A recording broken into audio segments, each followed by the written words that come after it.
Hello बच्चों, पिछले class में मैंने +2 का टॉपिक सॉल्यूशंस में मैंने डिस्कस किया था कि नॉन वोलेटाइल सॉल्यूट का क्या इफेक्ट होता था, और उसमें मैंने एक स्लोगन तैयार किया था, याद होगा, मैं आपको उसको रिपीट कर रहा हूँ कि as the concentration of non volatile solute increases, vapour pressure decreases, boiling point increases, melting point decreases, depression in melting point, osmotic pressure increases। ठीक है, ये बातें हम लोगों ने आपसे डिस्कस की थी। आज उसका न्यूमेरिकल एस्पेक्ट, जिसको हम लोग बोलते हैं कि relative lowering of vapour pressure, colligative properties का पहला point relative lowering of vapour pressure. ठीक है, कोलिगेटिव प्रॉपर्टीज से कहते हैं, याद करो, colligative those properties which depends on molality of the solution known as colligative properties. तो उसका पहला part relative lowering of vapour pressure. ठीक है,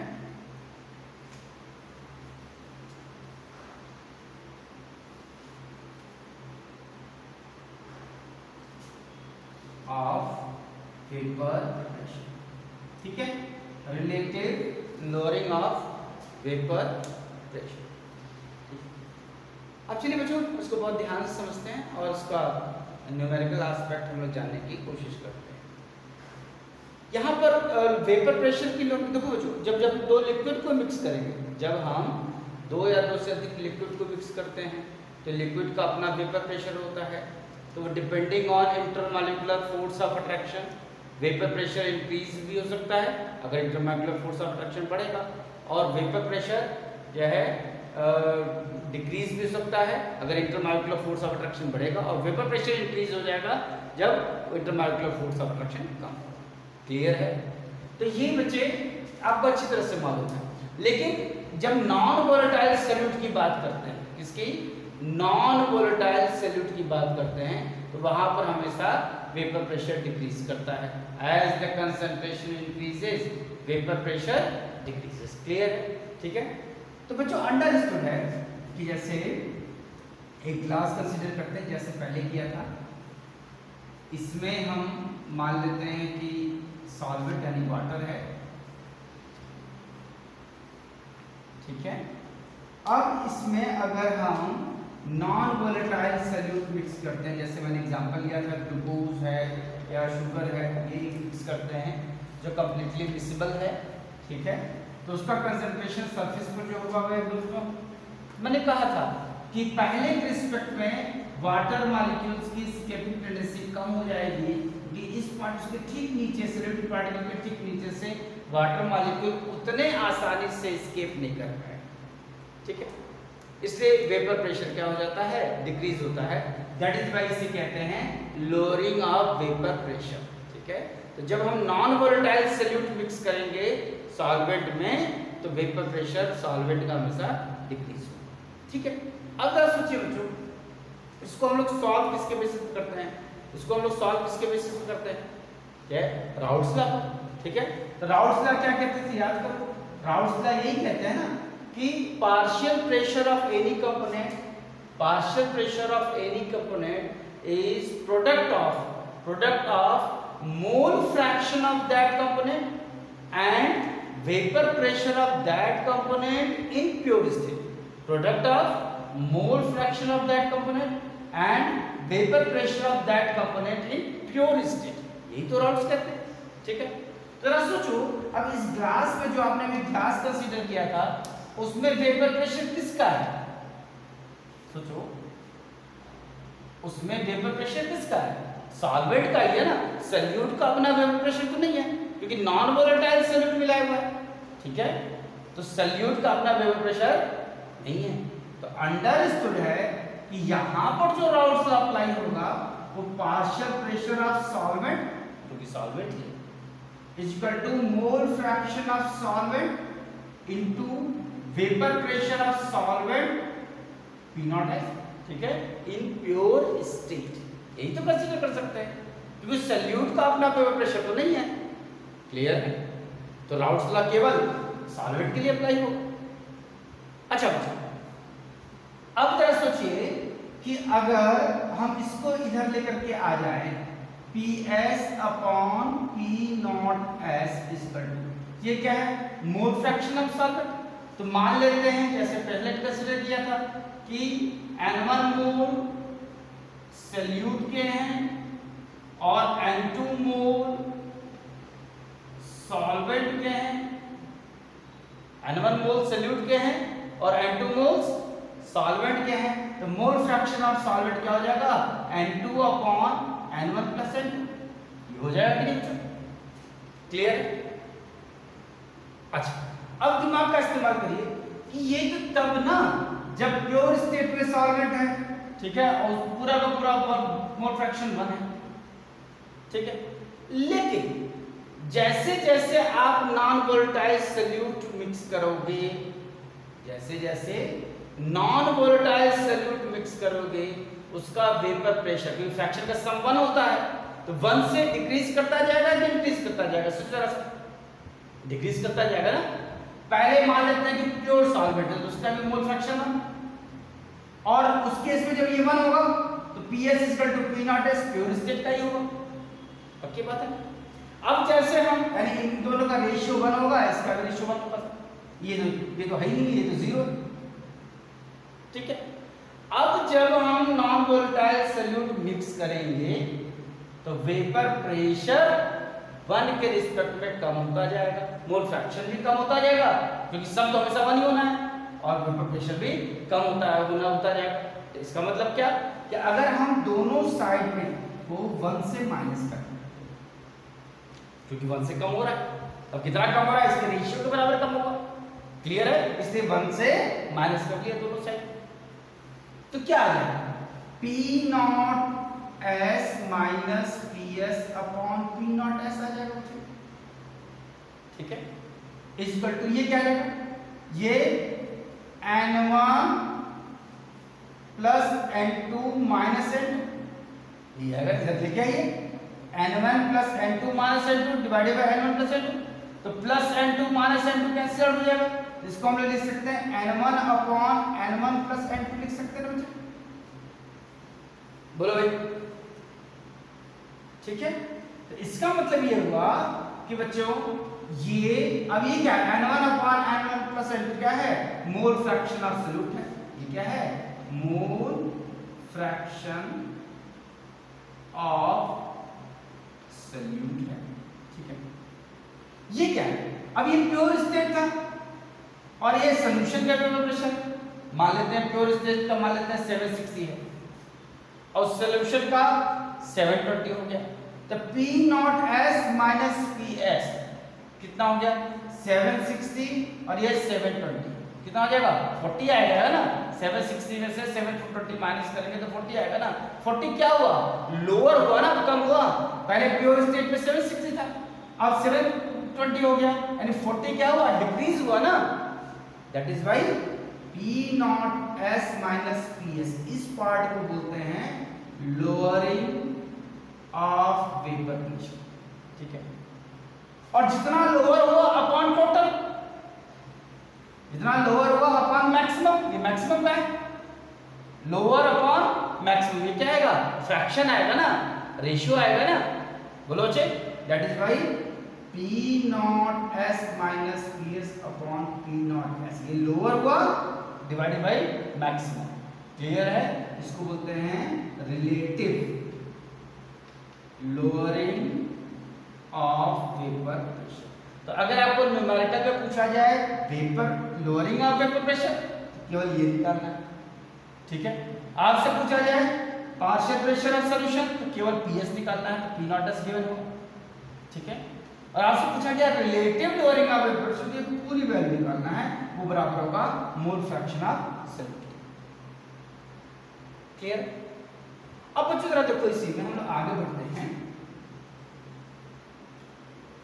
अब इसी में जो है, अगर ये कहा जाता है कि अगर सॉल्यूशन बहुत डाइल्यूट है, if solution is very dilute for very dilute solution. मतलब ये क्या मतलब कि जो सॉल्वेंट का मोल्स है यानी moles of solvent is far far greater than moles of solute. तो सॉल्वेंट के रिस्पेक्ट में सिर्फ जैसे मान लेते हैं ये 100 मोल है, ये 1 मोल है, तो इसका सम 101 ही होगा।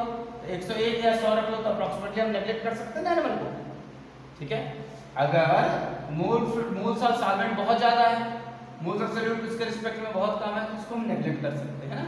तो इस केस में हम लिख सकते हैं फार्मूला जो है P not S minus PS upon P not S is equal to N1 upon N, ठीक है, क्लियर है। अब या इसको लिख सकते हैं P not S minus PS upon P not S is equal to, ये N1 क्या है, W1 ओवर M1, ये क्या है N2 क्या है, divided by W2 over M2, तो मल्टीप्लाई हो जाएगा यानी M2 ओवर। अब इसमें एक इंपॉर्टेंट पॉइंट मैं डिस्कस करना चाहता हूं, जो मैं ये टॉपिक मैंने एक जनरल टॉपिक डिस्कस कर दिया, इजी है, सभी बच्चों को आता है, ऐसा कोई खास बात नहीं, ठीक है।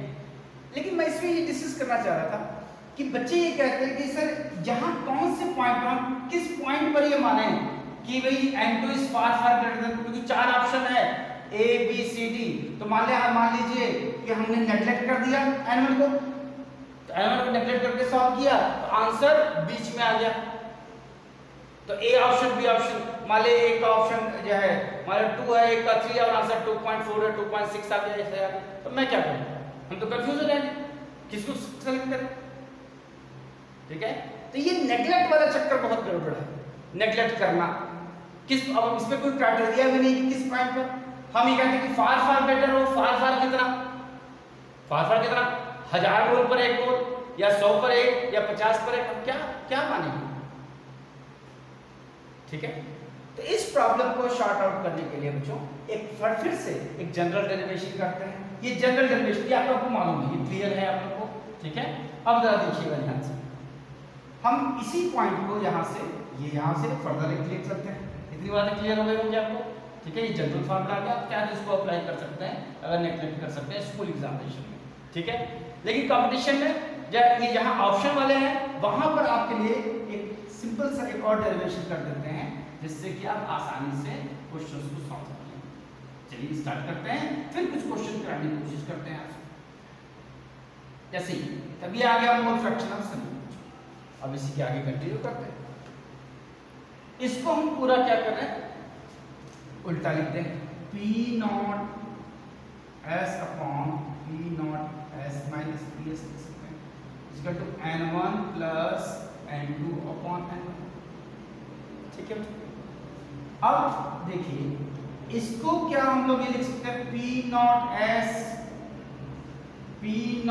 S minus PS equal to 1 plus N2 over N1 लिखा जा सकता है, ठीक है, क्योंकि 1 प्लस N2 ओवर N1 तो ये N1 plus N2 upon N1 ही आ जाएगा, ठीक है। अब इसको हम 1 को इधर लेके आइए, तो P not S upon P not S minus PS minus 1 equal to N2 over N1, ठीक है, क्लियर। अब इसको इधर लेके आइए, अब इधर से मल्टीप्लाई करेंगे, ये हो जाएगा माइनस P नॉट S, ठीक है, और ये क्या हो जाएगा, जो है इधर लेके जाएंगे ना, ये माइनस P नॉट S है, माइनस माइनस क्या हो जाएगा, प्लस PS हो जाएगा, क्लियर है, इतनी बात समझ में। यानी इसको हम इधर लेके जाए P नॉट S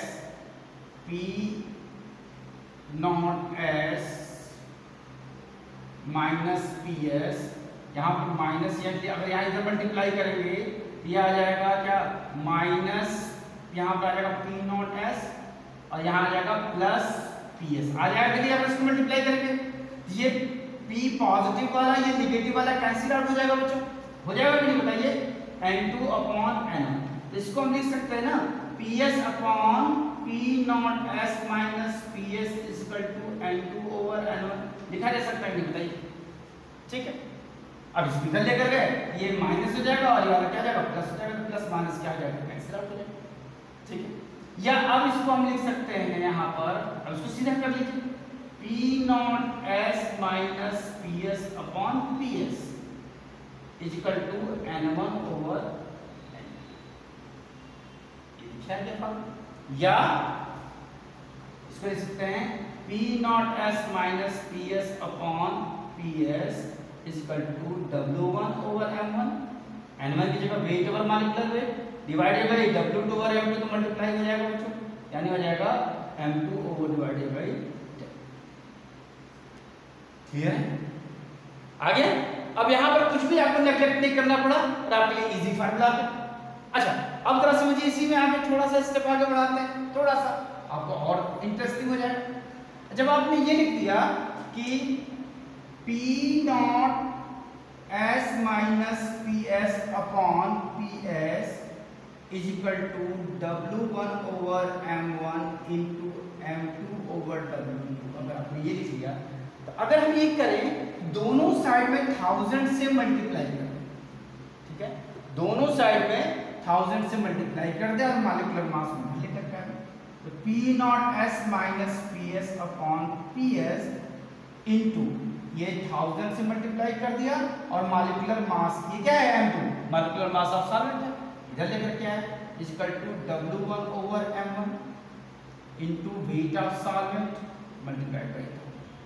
अब सोचिए, weight of solute upon molecular mass of solute into weight of solvent whole multiplied by 1000 क्या होता है, मोलैलिटी होता है।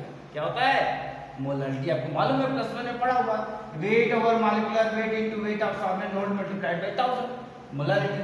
तो हम लिख सकते हैं ना कि P not S minus P S upon P S is equal to into 1000 over molecular mass of solvent is equal to small m, यानी मोलैलिटी। अब आसानी से हम मोलैलिटी भी निकाल सकते हैं बच्चों इससे।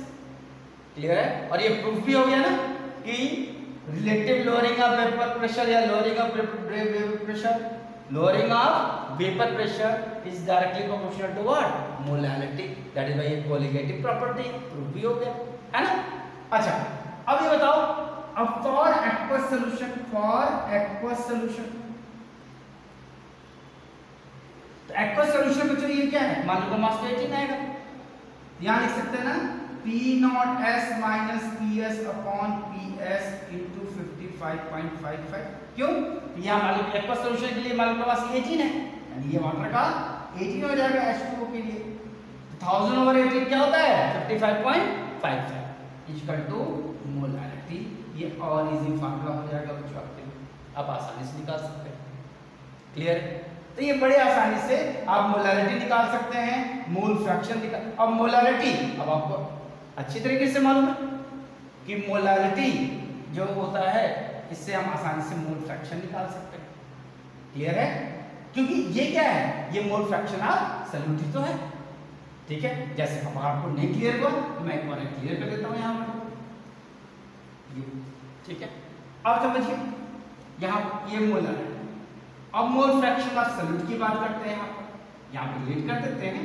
तो एक फार्मूला आ गया आपके सामने, डायरेक्ट रेशियो निकालना सॉल्यूट और सॉल्वेंट का मोल्स का, या इससे भी आप जो है मॉलिक्यूलर मास इधर लेके आइए, दोनों साइड में 1000 से मल्टीप्लाई कर दिए तो मोलैलिटी आ जाएगी। क्लियर है बच्चों? पिछले फार्मूले से भी आ जाएगी, यहां पर जैसे ही आ गया। क्लियर है बच्चों? अब समझिए जरा सा ध्यान से कि मोल फ्रैक्शन ऑफ सॉल्यूट क्या होता है, N1 over N1 plus N2। ठीक है, इसका क्या होता है, x।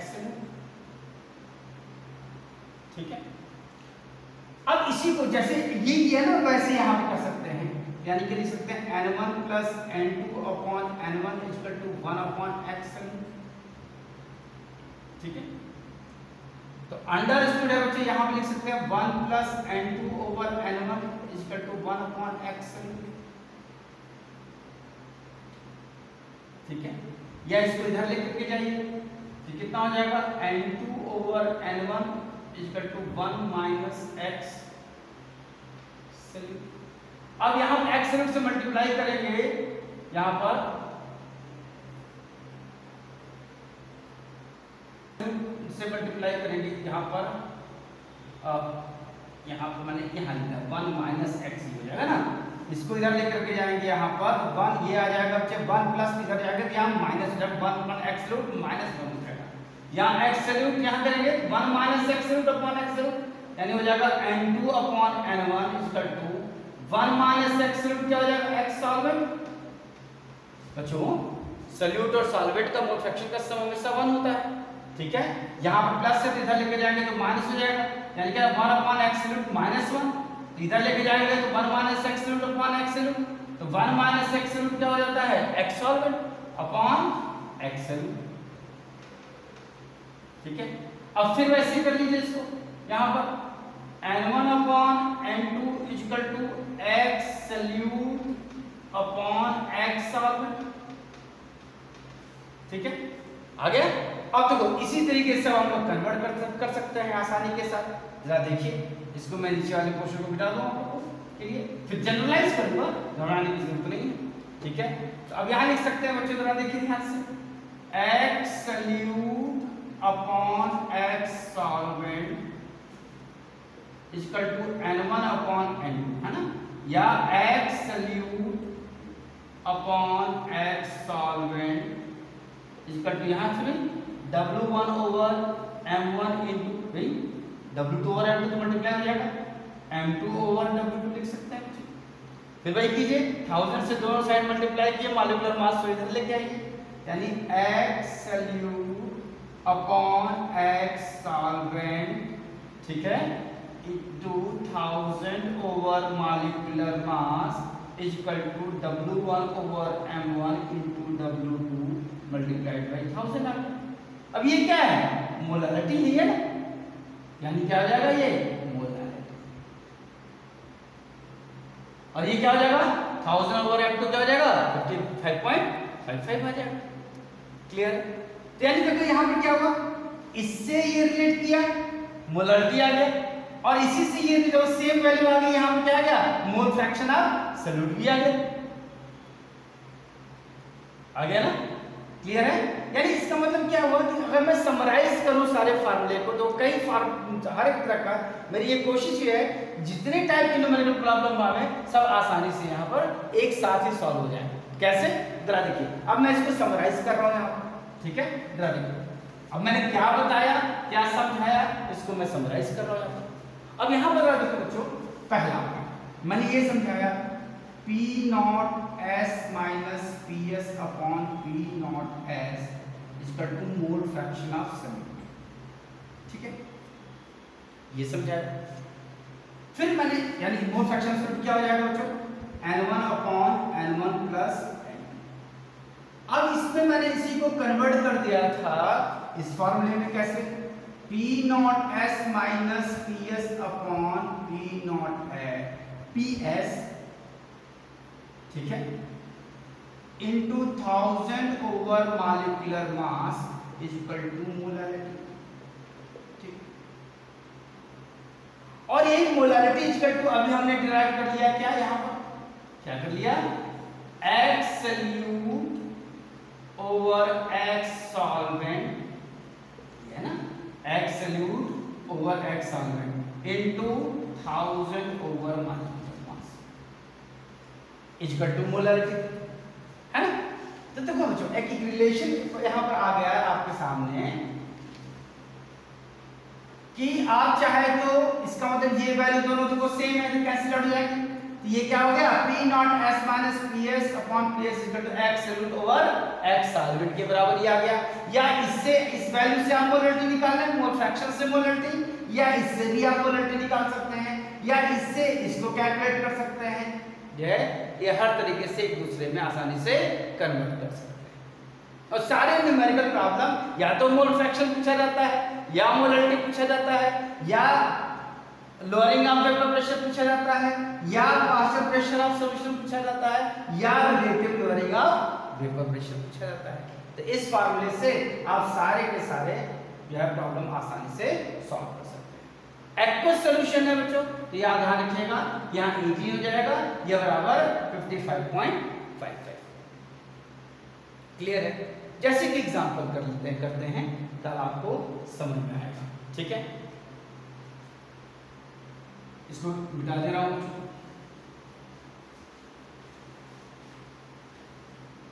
जैसे मैं आपसे कहूं कि vapour pressure of solution is 740 mm of Hg. Vapor pressure of aqueous solution. Vapor pressure of aqueous solution is 740 mm of Hg at 373 Kelvin temperature. At 373 Kelvin temperature. Clear? Find molality and